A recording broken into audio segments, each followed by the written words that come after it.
দেবে না তো? তুমি যে কি বলো না, এখন রাখতে হবে আমায়। বুঝেছি,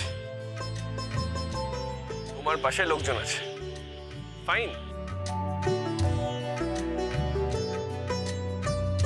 নিজের মনে মনে দিও, তাহলে কখন কোন সুন্দরী মেয়ে আমাকে ট্রেন নিয়ে চলে যাবে তখন তুমি আফসোস করবে যে যখন চেয়েছিলাম তখন তুমি দাওনি বলে।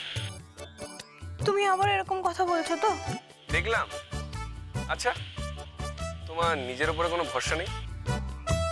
তুমি জানো না তুমি যা তুমি তাই, আর তোমার মতন কেউ কোনোদিন হতে পারবে না, কোনোদিন না।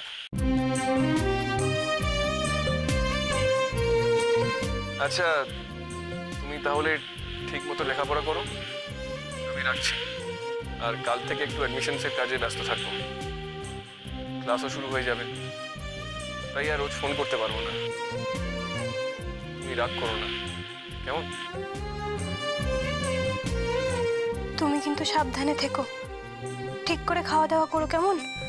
কিরে হলো? হ্যাঁ, এই তো হয়ে গেছে। শোনো না, আমি রাখছি। হ্যাঁ, ভুল দি। রাখো।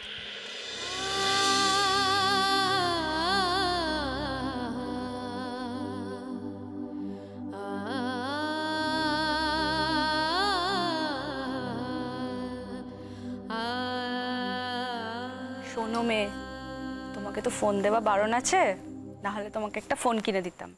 এত ছোট মেয়ে তো ফোন ব্যবহার করে না। তাছাড়া তোমাকে এখন ফোন দিলে তুমি তো সারাক্ষণ বরের সঙ্গেই কথা বলবে, তাই না? তাই মাধ্যমিক পরীক্ষা পাশ করার আগে কিছুতেই ফোন দেবো না তোকে। তবে যখন আবিরের ফোন আসবে আমার কাছে তখন আমি তোকে ফোনটা দেব, এইটুকু আমি প্রমিস করলাম।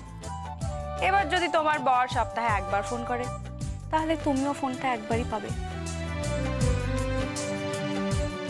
শোন, বর দূরে থাকলে টানটা বাড়ে, জানিস?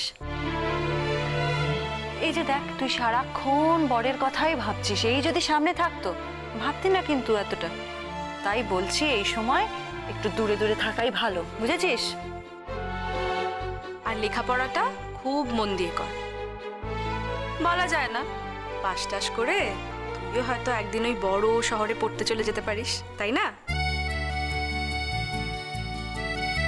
কেঁদো না শালু,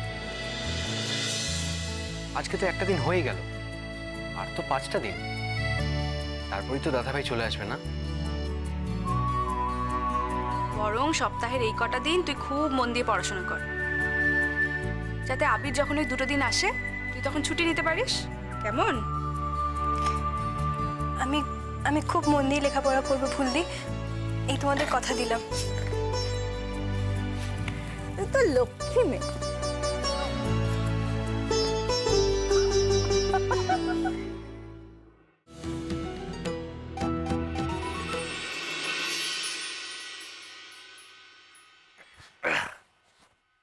গাড়িতে উঠুন।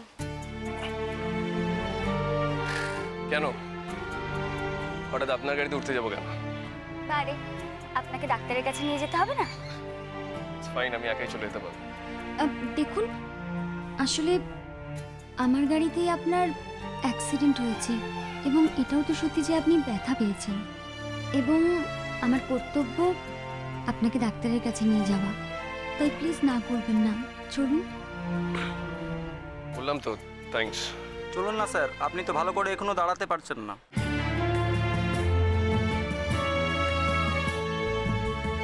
বলছি, আমার একজন চেনা ডাক্তার আছে, আপনাকে লাইনেও দাঁড়াতে হবে না, আপনাকে তাড়াতাড়ি দেখে দেবে। আপনি শুধু শুধু এটা করছেন, এটার কোনো দরকার ছিল না। বললাম তো, ভুলটা আমারই।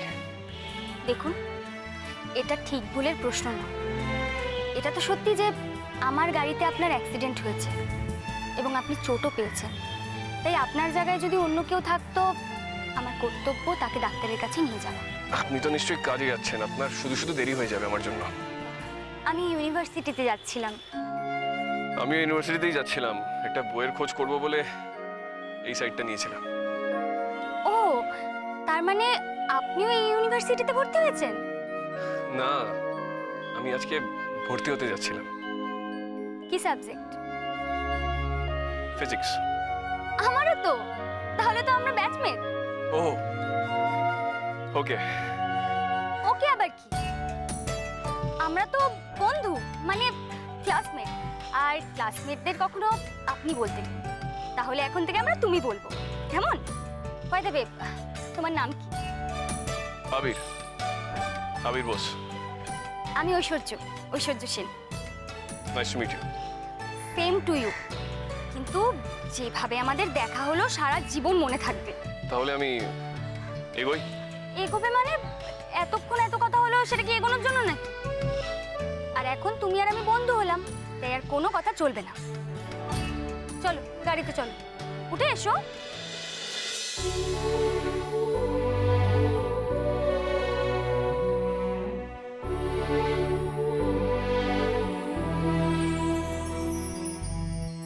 বন্ধুর ডাককে অবহেলা করতে নেই, তাহলে বন্ধুকে অপমান করা হয়। আচ্ছা, তুমি থাকছো কোথায়? আমি এখানকার ছেলে নই, আমি জাস্ট এখানে পড়াশোনা করতে এসেছি। ও, তাহলে এখানে কোথায় থাকো? হস্টেল। ওকে, তবে আমার বাড়ি কিন্তু এখানেই, মানে এই তো খুব কাছেই। তোমাকে একদিন আমার বাড়িতে নিয়ে যাব, কেমন? আর বাপির তোমাকে দেখলে ভালোও লাগবে। কেন? তোমার বাপির আমাকে দেখে কেন ভালো লাগবে? আসলে তোমার মধ্যে একটা ভালো ছেলে ব্যাপার আছে। তবে আমি জানি না যে তুমি স্কলার কিনা, তবুও যতটুকু জানি যে এই ইউনিভার্সিটিতে যারা পড়তে আসে তারা বেশ ইন্টেলিজেন্ট হয়। তাই আমার মনে হচ্ছে তুমিও ইন্টেলিজেন্ট। আমিও কিন্তু খারাপ নই। তবে আমার ব্যাপারটা কি বলো তো? আমার ব্যাপারটা হলো পুরো স্টেজে মেরে দেওয়া।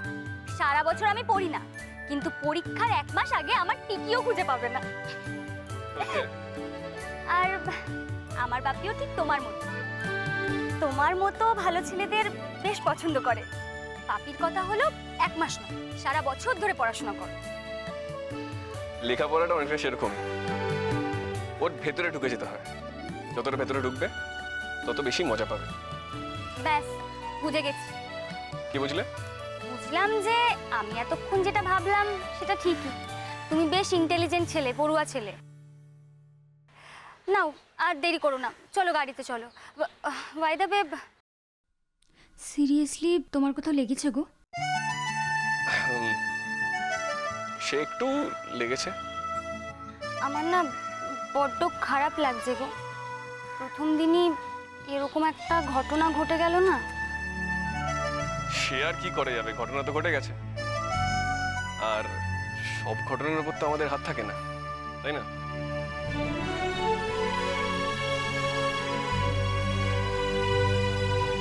এই ঘটনার জন্য তুমি আমাকে কোনোদিনও ভুলতে পারবে না, এটাও তো ঠিক।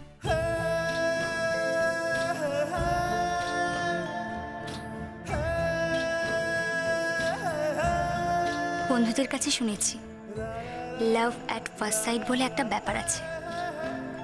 এই আবিরকে প্রথমবার দেখেও আমি কিরকম মেসমারাইজ হয়ে গেলাম। এর নামে কি লাভ অ্যাট ফার্স্ট সাইট? ছি, প্রথম আলাপেই এইসব আমার ভাবা ঠিক হচ্ছে না। কিন্তু ও তো আর জানতে পারছে না আমার মনের কথা। না হয় আমার মনই জানুক মনের কথা। আমি কাউকে কিচ্ছু বলবো না, এই তোমায় ছুঁয়ে কথা দিলাম। বলো শালক, আমি একজনকে ভালোবাসি। তুমি শুধু বাড়ির লোককে বলবে যে তোমার স্কুলে ফাংশন আছে, ব্যাস এই বলে আমাকে বাড়ি থেকে নিয়ে যেতে হবে।